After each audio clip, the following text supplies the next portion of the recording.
Nama saya Niko.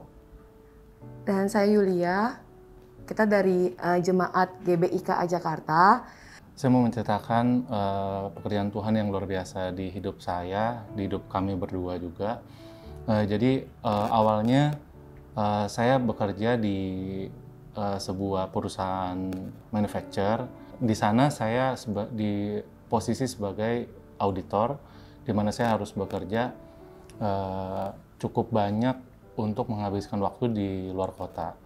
Nah, di akhir 2019, akhirnya saya dipertemukan dengan seseorang yang mempunyai pengalaman di bidang sepatu, khususnya di sepatu wanita.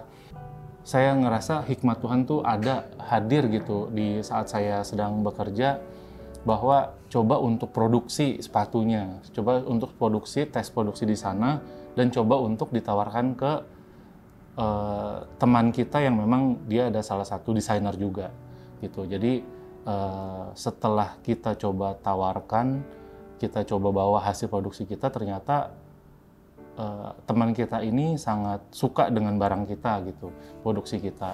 Akhirnya saya juga sharing dengan KKS saya juga. Saya juga cukup diteguhkan di komsel saya juga, dengan anggota-anggota di sana juga menguatkan saya. Akhirnya di akhir tahun 2019 saya memutuskan untuk resign dari kantor, dan akhirnya saya menekuni fokus di bisnis yang saya jalani. Puji Tuhan banget, pemesanannya itu cukup sangat banyak, responnya sangat positif. Tuhan kerja luar biasa banget sampai di situ. Nah, setelah itu saya ingin rindu untuk ngasih buah sulung. Nah, akhirnya saya juga berdiskusi sama istri saya ingin kita memberikan buah sulung, dan setelah kita memberikan buah sulung itu, ternyata 2 minggu kemudian COVID datang ke Indonesia. Di bulan itu pun akhirnya tidak ada pemesanan sama sekali. Akhirnya kita cuma tetap percaya bahwa kalau Tuhan kasih hikmat, Tuhan pasti akan menyediakan semuanya. Tuhan nggak akan pernah ninggalin kita. Dan puji Tuhan banget, di bulan berikutnya Tuhan udah mengembalikan orderan kita. Bahkan di bulan berikutnya pesanan-pesanan yang nggak pernah kita sangka itu Tuhan sediakan begitu luar biasa, sampai kita juga tercengang-cengang bahwa Tuhan menyediakan dalam kondisi yang masih pandemi, tapi orderan saya nggak pernah tertutup gitu. Dipulihkan, bahkan dikasih pelipat gandaan dalam orderannya. Itu puji Tuhan banget, Tuhan yang menyediakan semuanya. Akhirnya kita memutuskan, setelah suami saya resign, akhirnya kita memutuskan untuk oke, kita udah janji ketika kamu udah resign, kita udah bisa bareng-bareng lagi, nggak perlu terpisah terlalu lama, kita mau punya anak. Akhirnya ya udah, kita memutuskan untuk kita program untuk punya anak. Sebelum kita memutuskan untuk program punya anak, saya sebelumnya cek kontrol dulu ke dokter. Pas di dokter yang pertama ini, ternyata dikasih tahu kalau ternyata saya punya miom. Miomnya itu sebesar 3 cm. Dan dikatakan ini tuh sebaiknya dioperasi, karena kalau tidak dioperasi nanti ketika hamil takutnya membesarnya janin juga membesar juga si miomnya, takutnya ini akan terhimpit, nanti malah yang ada keguguran. Aduh, saya langsung bilang ke suami saya untuk kayak ini bagaimana ya, masa saya harus operasi sih 2 kali, operasi ini dan operasi nanti pas hamil. Ayo kita ucapkan yang profetik, kita bilang pokoknya apa yang seharusnya tidak ada, ya tidak ada.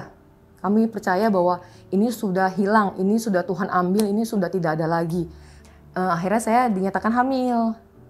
Lalu saya nggak ke dokter yang sebelumnya, saya ke dokter berikutnya untuk second opinion. Lalu di second opinion ini saya cek untuk kehamilan saya, dokternya bilang janinnya bagus, detak jantungnya bagus. Dan saya menanti-nantikan nih, ada nggak nih dokternya ini ngomong ada miom. Saya sampai nanya, dok bener ini bagus, bersih, rahim saya semua bagus nih. Iya, kenapa bu? Oh, nggak ada miom atau kista atau apapun. Oh, nggak ada kok, bersih. Oke, baik. Udah, setelah itu saya masih tidak percaya. Saya pikir ya udah kita ke second opinion lagi deh, kita ke dokter yang lain lagi. Dokter yang lain lagi pun ketika cek semua bilang oke nih bayinya bagus, janinnya bagus, sudah. Terus saya sampai nanya, bersih ya dok? bersih. Tidak ada apa-apa ya dok, tidak ada apa-apa. Saya sampai dekatan sama suami kayak ya ampun, Tuhan tuh baik banget ya. Ini tuh mukjizat buat kita tuh bener-bener ya Tuhan tuh luar biasa sekali. Sampai akhirnya di meja operasi setelah anak saya dikeluarkan, lalu dokter yang ketiga ini bilang, ini kamu ada miomnya loh. Saya keluarin ya miomnya. Miomnya sebesar sekitar 5-7 cm. Terus saya kok tiba-tiba ada miom yang harus dikeluarkan.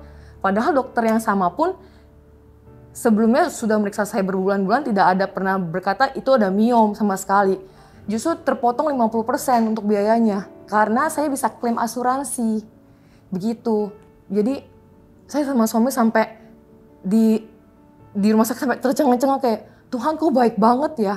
Tuhan kok sampai sebegitunya gak mau kasih saya tuh khawatir di setiap bulan kehamilan saya dengan istilah kata mengumpatkan si miom itu, diumpetin miomnya biar saya nggak khawatir dan nggak perlu operasi. Tapi ketika di meja operasi ternyata miomnya ada dan bisa dikeluarkan, bahkan bisa diklaim ke asuransi dan biaya kelahiran saya tuh bisa sampai terpotong 50% dan bener-bener Tuhan tuh caranya ajaib sekali dan Tuhan tuh sungguh-sungguh hebat. Luar biasa banget pokoknya. Saya mengajak semua jemaat untuk tetap percaya bahwa Tuhan itu baik, Tuhan itu Allah yang maha besar, semua hal yang kita pikir nggak mungkin, semuanya mungkin buat Dia, dan hal yang kita pikir itu nggak baik, semuanya Tuhan ubahkan menjadi kebaikan dalam kehidupan kita. Tuhan Yesus memberkati.